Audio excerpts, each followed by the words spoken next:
Hey guys, Oscar Gomez here from EmissionExpert.com, bringing another great video sponsored by our good friends at Master Automotive Training, SmartAutoTraining.com. So, I always get asked the question as an emission instructor, how can I open up my own Smog check station? So that is a very good question. So what I'm here to do is we created a video with the 10 easy steps for you to open up your own Smog check station. Go ahead and grab your tools, let's get ready, let's hit it. Step number 1. So what you want to do is you want to find yourself a good, suitable location. One of the things that I always recommend is try to find a location that has easy accessibility. It's not too hidden, not too off the beaten path. So try to find something that your consumer, your customer is going to be able to reach to very easily. Second thing, always make sure that you talk to the landlord or the owner of the building and make sure that they're going to allow you to cut the concrete open so you can install your dynamometer in ground. And third of all, always make sure that you visit your local city planning department to make sure that the shop or the location that you're interested in is allowed to do automotive repair. If not, you're gonna have to find something better. Step number 2, choose a good name. One thing that I always say is try to choose a name that's unique and memorable. One thing you can do is try to create about 3 different names and then choose from those 3 which one you feel is more memorable to your consumer.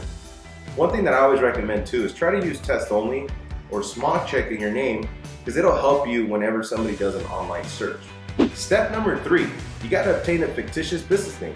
What is that? So unless you plan on using your last name or your name in your business name, you have to obtain a fictitious business name. So you're going to go down to your local county clerk's office and register for a fictitious business name. It's a small fee. You're going to fill out an application, submit it. Once it's approved, that name is going to be attached to you, so now you own that business name. With that fictitious business name, you can now open up your bank accounts, get city licenses, so it's basically putting you in business. So remember, unless you're going to use your last name, you got to get a fictitious business name. Step number 4, you want to open up a bank account. I know you might have your personal accounts, but you want to keep your personal account and your business account separate. It'll make your taxes a lot easier to get done. So what you want to do, you want to take one of your fictitious business name forms that you're going to get from the county clerk's office, take it down to your local bank and open up a business account. They'll keep 1 copy of that for their records.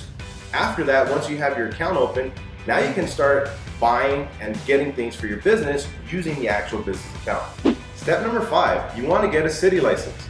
So you're going to take one of your fictitious business name forms with you to your local city hall and you're going to apply for a city license. City license normally takes about 2 to 3 hours to complete.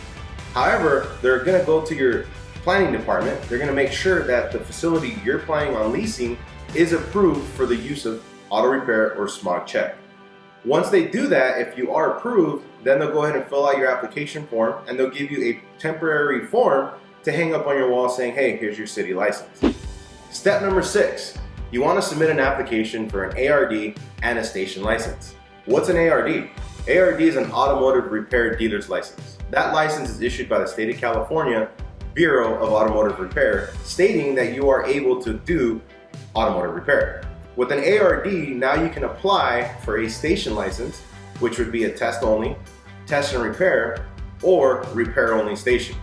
With those 2 licenses, you are now licensed to perform Smog checks or Smog check and Smog check repair.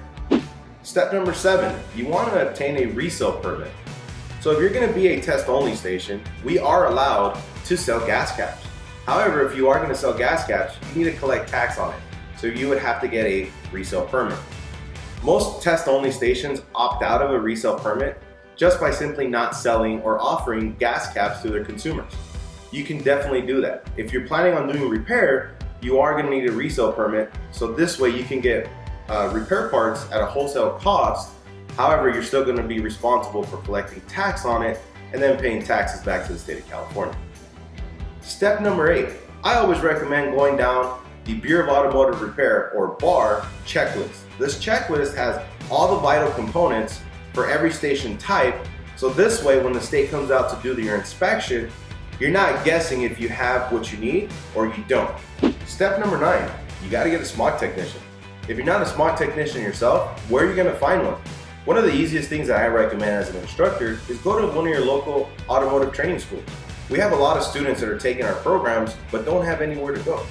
So you can go ahead and reach out to one of your local instructors or one of your local schools to see if they have any students who are available to go work at a new facility. Step number 10, the Bureau is going to come out and do a station audit. What they're going to do is they're going to follow the BAR or Bureau of Automotive Repair checklist to make sure that you have all the required equipment. Upon completing the inspection, the Bureau is now going to issue you your station license. That license is now going to be hung in the office so your consumers can actually see it. And you're done. 10 steps, now you're ready to go on your Smog check station. Remember, in California, we have over 10 million cars on the road at any given time. Cars in California need to be smogged every 2 years. So why not? It's a good business. I wish you guys luck on your business venture. If you have any comments or any questions, put them down below. And always remember, guys, a good technician is always learning. Signing off here, Oscar Gomez, emissionexpert.com.